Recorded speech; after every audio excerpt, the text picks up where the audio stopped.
Welcome tailor-made officials and basketball officials around the world.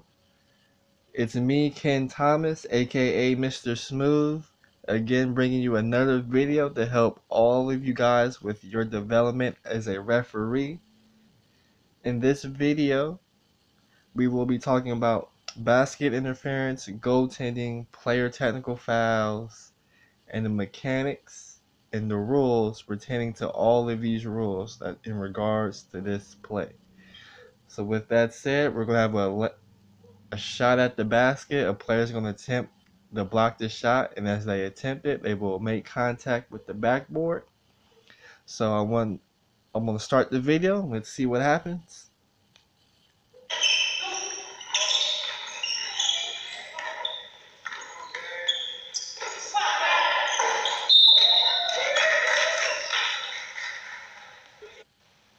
So as you can see, the lead official signaled basket interference or goaltending and scored the basket, and it's going to give the ball to other team to resume play.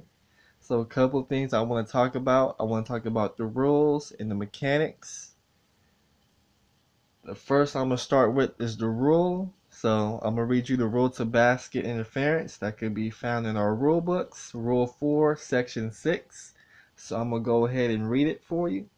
Basketball interference occurs when a player touches the ball or any part of the basket, including the net. I would like to note that the backboard isn't considered the basket. So I'll continue reading the rule.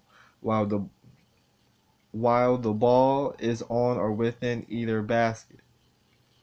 Touches the ball while any part of the ball is within the imaginary cylinder which has the basket ring as its lower base.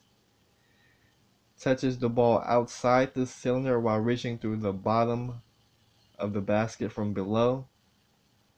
Pulls down a movable ring so that it contacts the ball before the ring returns to its original position. So from what we saw during this play, and I will rewind it after I read all the rules so you can see it again, but the ring wasn't touched, the net wasn't touched, and the ball wasn't touched. So we can't have basket interference. So the next rule I'm going to read to you is goaltending. Goaltending occurs when a player touches the ball during a field goal, try, or tap while the ball is in its downward flight entirely above the basket ring level. Has the possibility of entering the basket in flight. It is not touching the basket cylinder, or a player touches the ball outside the cylinder during a free throw attempt. So as you can see, the ball wasn't touched, so we can't have goaltending. So the next part I'm going to read is player technical fouls. You can find this on Rule 10, Section 4. And it says in Article 4, illegally contact the backboard / ring by placing a hand on the backboard or ring to gain an advantage, intentionally slapping or striking the backboard, or causing the ring to vibrate while a try or tap is in flight or touching the backboard or is in the basket or in the cylinder above the basket. So we may have something there because the player did touch the backboard. So now since the player touched the backboard, as officials we got to decide is if that contacting of the backboard was illegal. So for that contact to be illegal, it has to be intentionally done, it causes the ring to vibrate, or if the offer is used to gain an advantage. So I'm gonna go ahead and replay it one more time. I'm gonna replay it in slow motion as well. So let me go ahead and back it up for you. Go ahead, JD, start it for me in slow motion. So as you can see, the player did touch the backboard, but it wasn't intentional because he was trying to legitimately block a shot. And 2, it didn't cause the ring to vibrate. So we don't have a player technical foul. So the next thing I want to go over are the proper mechanics when calling goaltending, basket interference, or any play that's above the rim. In two-person mechanics, since this is a two-person game, it's important to note that when our lead official is set up behind the end line here, they shouldn't be making calls that's above the rim. That should be left to whoever our trail official out here, as they have the best look to see if it's goaltending, basket interference, or what may be whatever occurs at the rim. But when you're the lead, you're out of bounds behind the end line, you don't have the angle, so you don't have the best look. Our trail would have the best look at the play.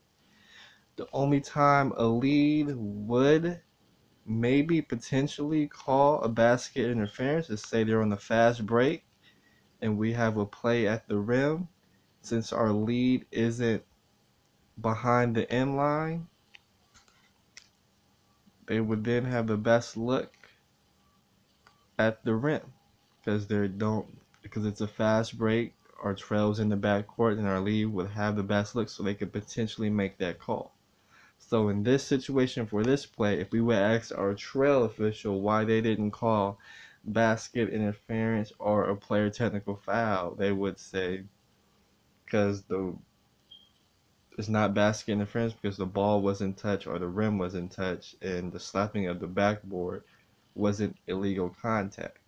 So again, if this was a close game, let's say 80-81, high school Division I boys finals, and our lead makes that call, and those 2 points that we would have gave the other team or whatever the situation is, we may be affecting the outcome of the game if we're not applying the rules properly. So that's why it's important to know the rules, apply them properly, because you never know when your call could be the difference in the team having the opportunity to win a game or not. So I'm going to close with that. Again, if you're watching this video, please like the video, comment on the video if you can, share the video. It will help our page grow. So that's why I need you guys to donate some likes. Likes are free. Again, get the likes up. We need the likes. Likes are free. You don't have to give us any money. All you gotta do is hit the thumbs up button for us, and that's greatly appreciated. So again, Ken Thomas, aka Mr. Smooth, signing off. Enjoy your time on the basketball court, officiating these games. Have fun. Peace out.